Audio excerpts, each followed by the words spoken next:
There was a moment when, the various healthcare issues and things that were coming out, and with the authority of the church, trickling down to the United States bishops, when it looked like that the Catholic Church would be forced to be put into these restraints with regard to providing for contraception and abortion and that kind of thing through its insurance policies.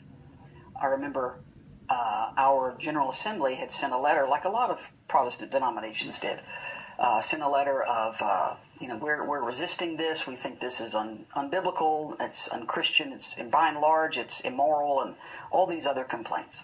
And I was happy that we had raised our voice to such a thing. However, and I could just see the White House thinking, yeah, okay, 110, 120,000 people, whatever.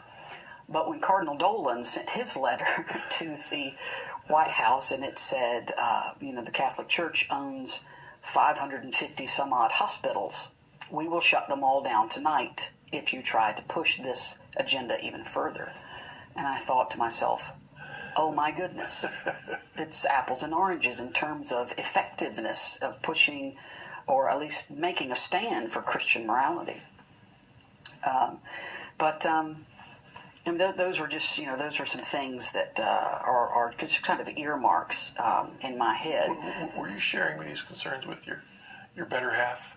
Oh, yes, absolutely. I just told her I was unraveling. I was being challenged by some of the claims of the Catholic Church and was bent and determined to find answers, that these clearly, I thought, I have 2 seminary degrees, really? Some of these questions.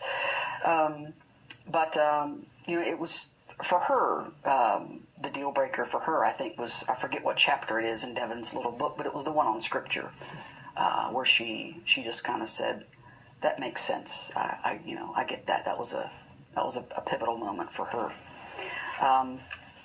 There was some of these, some of those issues.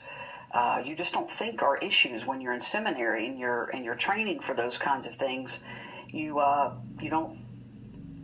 You just get the typical response from the professor. We've moved on. We've moved past these errors. We've corrected those errors.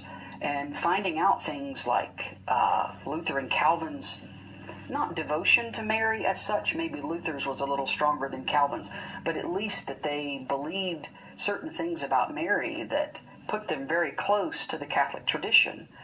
And I thought, you often hear people say, well, Jesus has brothers in the Bible and brothers and sisters. But when I was reading Calvin's commentary on the Gospels, he clearly makes it known that the word brothers and sisters is just this broad familial term.